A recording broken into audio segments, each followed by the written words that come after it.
Hello students, and welcome back to Hexxit Education. This is lesson number 17, and today we'll be talking about the Cleaver and Hammer.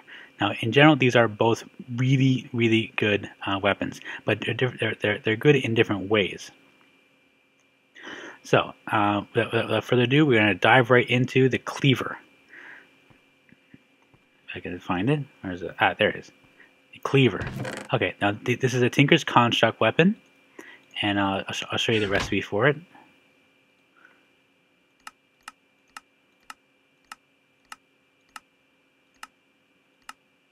There we go. I just did it again. Here we go. So, a heavy defensive weapon. Unwieldy, but the sheer weight of the tool crushes foes. It can block, cuts a wide variety of damage in half. Now, here is a very interesting part. Beheading 2 beheads mobs. Their head is dropped as loot. That's actually not completely true, but I'll get to it in a second. Base attack is increased at the cost of swing time. So, if you take a look, so I'm clicking fast, and it's not made it. It's significantly slower than a sword. And actually, you'll see mining fatigue from using it. So I guess if you're just using it quickly enough, you can't go back and use a different weapon. Oh, I know. I see. Okay, so see how fast I'm moving?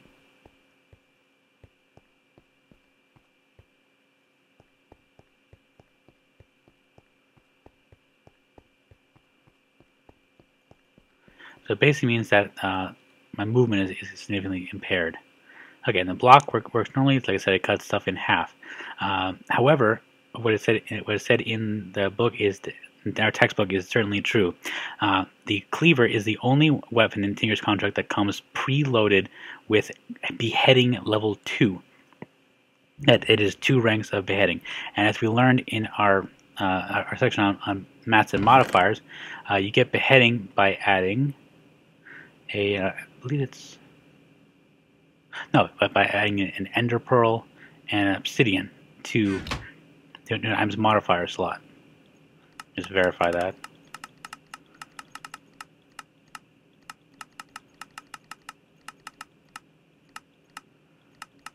Okay, and the reason I bring this up is because this is a good opportunity to talk about one of the more unusual mechanics in Hexxit, and it actually is very confusing. I've done quite a bit of research about this myself, so before we start into this at the moment.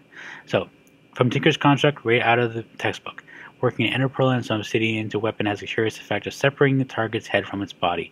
Beheads mobs, enemies drop their heads as a result. Single use, stackable, meaning you can add multiple ranks of this. However, here we go. Okay, so I'm going to put this right below so you can get better information about this. Okay, in Hexxit, there are essentially 3 mods and vanilla, which contribute towards heads dropping. Okay, first and foremost, in vanilla, you have a 2.5% chance to loot a head. That is increased by 0.5% per level of looting, as applied to a sword. You get that upon killing an enemy.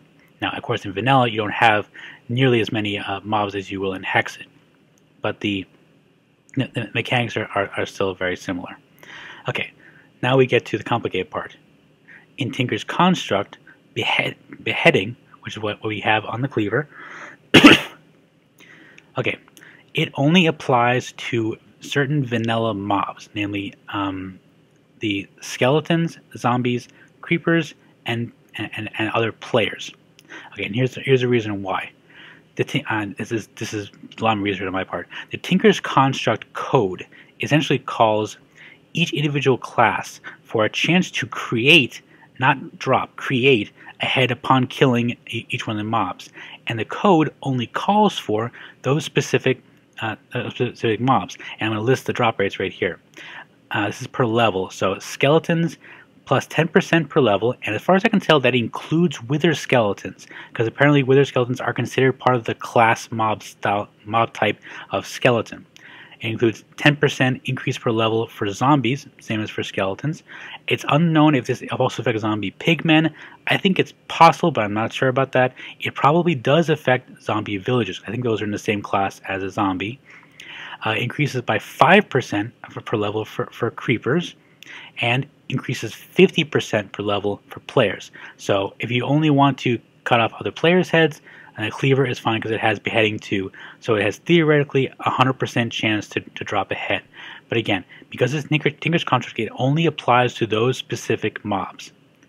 Now, there is also, let's pull one up for a second. Actually, I think I have one. Yes. Okay, I have in my hand a diamond scythe. This is from Harken Scythe, because in Harken Scythe there is what I call an augment, meaning you can take a scythe, put it into an altar of souls, and imbue it with the ability to, in this case, decapitate. Now, note, we have beheading, which is Tinker's construct, decapitate, which is Harken Scythe. Here's the difference. Harken Scythe, decapitate, only applies to hostile and neutral mobs from vanilla. And there's actually a list of these, but it's basically all the ones from vanilla. So it's stuff that includes spiders, in addition to skeletons, creepers, zombies, zombie pigmen, the whole gamut. It also includes chickens. It also includes squids. It also includes, I believe, the Ender Dragon. Now, all those different mobs. That's from Harken Scythe. So you can just go around with a very important note. The Decapitate has 3 ranks, as opposed to Beheading, which it has theoretically a max of 8 levels. The reason being, if you were to make a cleaver, but because of the recipe include 4 of its parts with paper, that is, give each one of those plus a modifier, and 2 additional modifiers from from we learned before, the diamond and gold and nether star, so that would give you a total of 8. For each piece, including the 3 for the base modifier. So that'd be the best you could do, is to add 8 levels of it. So it'd be 80% increased chance of getting a wither skeleton skull. Not bad, not bad at all. But then it gets made out of paper, so it has a very low durability. You'd be repairing it all the time. So that part is up to you. But it is what it is. So getting back to Decapitate from Harken Scythe, this is very important. Please note that it is that the heads that drop from Harken Scythe are not in the same pool as the lootable heads from vanilla, because these heads are created upon mob death as opposed to being dropped as a result of being part of a loot table as they are in vanilla. So what this means is that if you were to take Decapitate on a tool, and this is another important note I'll get to in a second. If you were to take Decapitate on a tool and use it on, for example, a wither skeleton, there is a chance, not a great one, but there is a chance with 3 ranks in Decapitate and Harken Scythe that you would get a wither skeleton skull as a result of Harken Scythe that is being created, and also as a result of it being dropped as loot, although that'd be normal loot rate, because you can't, I'm pretty sure you cannot stack Decapitate plus looting on a weapon because of the nature of the enchantments. I'm not positive about that, but I believe that's the case. One other important note: with the Altar of Souls, you can only augment axes. So you get yourself a diamond axe, and you put that into an altar of souls. You can augment it with Decapitate. However, you can augment books to get random enchantments, or more likely in Hexxit, you can just go to an enchanting table and use Enchanting Plus to add the augments. But again, certain items, certain effects don't necessarily stack with it, so you really have to play around with that. It's very complicated. We might get to it when we get to our episode on enchanting, but that's not happening for another day. So that covers Decapitate. Now there's a 4th issue in mind here, and this is, I actually let me just learn how to do this. So mod project, where is it? Project Zulu, and this is our problem. You can see here: giraffe, boar, polar bear, brown bear, armadillo, rhino head. As near as I can tell, Project Zulu adds quite a few heads into the game, and they're all based on the new Project Zulu mobs you can find in most biomes around, depending on which kind there are. However, these use the same mechanics as vanilla. Therefore, you cannot use either Beheading from Tinker's Construct or Decapitate from Harkenside to increase your chances of getting any of these Project Zulu heads. I know, it sucks. The only thing you can do is get yourself a looting sword and use that to slightly increase your chances of it dropping. It really is the only way to get it, unfortunately. And the reason is that, this is based on my understanding of almost no code and being able to research a number of wikis and Reddits. Excuse me. Tinker's Construct code says that Beheading does not affect Zulu heads, neither does Decapitate from Harkenside, because this mechanic refers to the creation of specific items, namely heads, relative to the mob and mechanic in question, and presumably the Harkenside's mechanic does not call for Project Zulu mobs. Essentially, if there was an add-on for Harkenside that included Project Zulu, you would be able to get these heads as a result. But because of the way that Harkenside's mechanics work in terms of creating items, it's not linked to these particular items. There's no way for it to know that these would be within the set of items to be created. So, in conclusion, vanilla, 2.5% loot chance, increased by looting.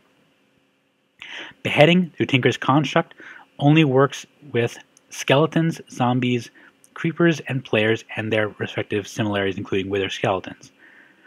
Decapitate from Harkenside refers primarily to a set of hostile and neutral mobs from vanilla. And Project Zulu, unfortunately, is only affected by looting. So basically vanilla rules. 2.5% loot chance, increased by 0.5% for each level of looting. There. I've sufficiently confused you for this episode, so we will move on from our Cleaver into the next item, which is the hammer. Now the hammer is a very fun weapon / tool. Now let's first show you how to make it.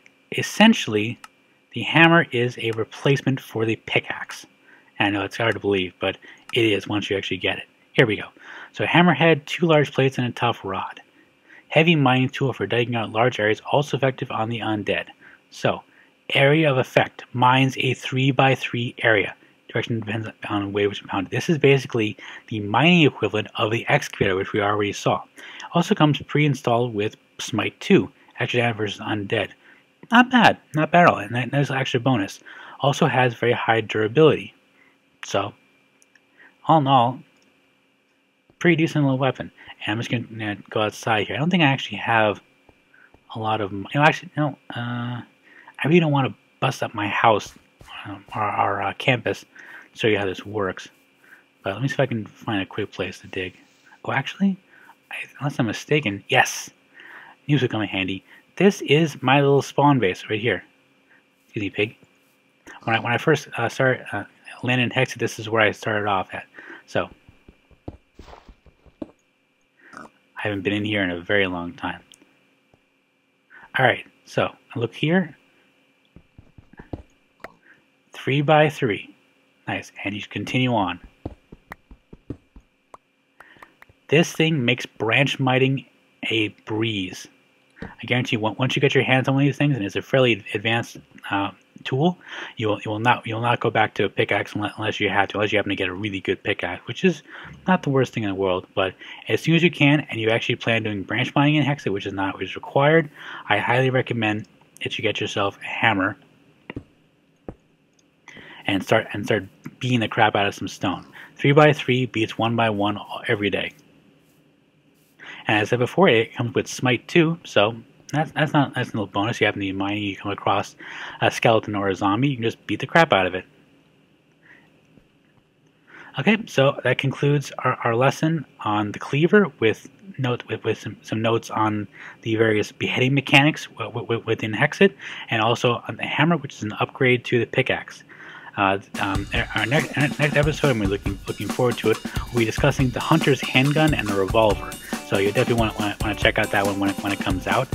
This has been Kanakadia for Hexxit Education. Class dismissed.